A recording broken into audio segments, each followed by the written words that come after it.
Torah could contain a hidden code that foresees details of event from the distant future was so fantastic and so unacceptable for many people, so they tried to find where could be the possible flaws of our research.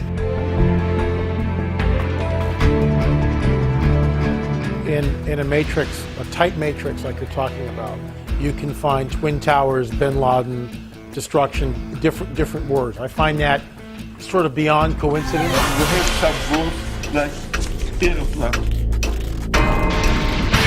Many pages are just empty. But when we came to chapter 20 of this book, then all of them suddenly appear in one place. I spent 28 years working for the United States Department of Defense, the National Security Agency, where I was a senior cryptologic mathematician and cryptanalyst, or in other words, a professional code breaker.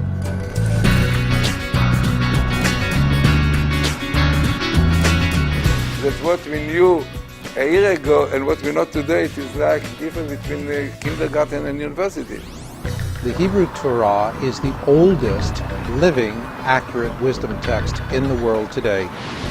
And this is really important because how can you compare your results with the results that someone else is getting on the other side of the world?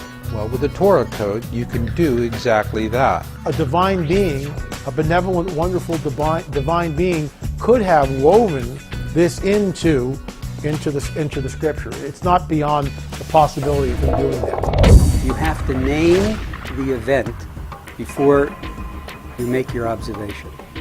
So the event has to be specified ahead of time. That's a priori. When we get finished with the experiment, we have one score from the Torah text. We might have 10,000 scores from the monkey texts. We make a comparison. What is the fraction of scores from the monkey text that are equal to or better than the score from the Torah text? I had gotten a paper of the codes. It was a preprint before it was actually published. I could find no mathematical error in it. I went ahead and wrote my own programs on a computer and reproduced the experiment. I felt a chill go up my spine. Here I had done it with my own programs, my own code, on my own computer, in my own house, and I was getting exactly the same results as Winston and Rips had gotten in Jerusalem. Because that is the basis of science. You can come to your findings, but if other people cannot replicate your findings, then, well, you've got something other than science.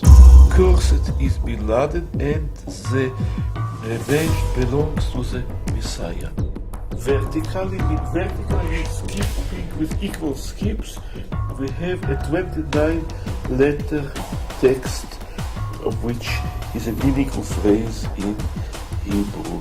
Barak in Hebrew, Obama. This is Barack Obama. You can see Barack Obama. And we looked at the tables of Obama, compared them with the tables of McCain, and it clearly came out that just by looking at it, that the Obama tables were stronger. And all these scriptures, again, have sort of lain dormant for thousands of years, and now they're becoming alive. In fact, Isaac Newton writes this very interesting, sort of cryptic little line in one of his books saying that about the time of the end, this isn't biblical now, this is extra biblical, so Isaac Newton. But Newton writes at the time of the end that God would raise up a body of men who would be very interested and concern their lives with these ancient prophecies and begin to bring these prophecies to the masses. And that's exactly what we're seeing. I have a first cousin who is also a mathematician, and he went to a math conference in Jerusalem where he met a former colleague of his, Professor Daniel Michelson. Professor Michelson told him about these codes, and my cousin come back and told me, there are these codes in the Torah that talk about recent events, current events, personalities.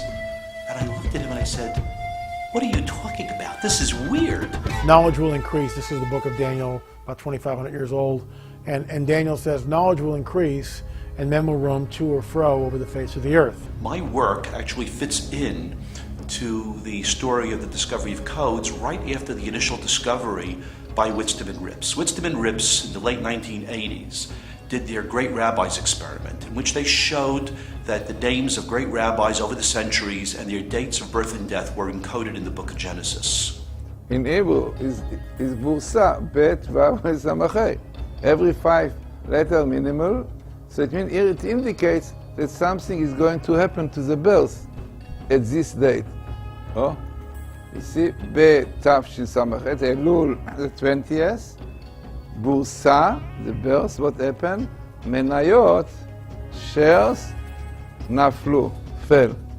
Combined with that is the complete financial collapse, not only in the United States economy, but the global economy.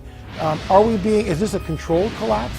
Is the Illuminati actually pulling strings and moving things towards what we hear Merkel, President of Germany, Sarkozy, President of France, former Prime Minister Tony Blair, tell us that we're moving towards a global economy, some sort of a new world order? Bet, Tav, Shin, Ayin, Bet. This is in Tafshin Ayin Bet in 772, which corresponds to 2012.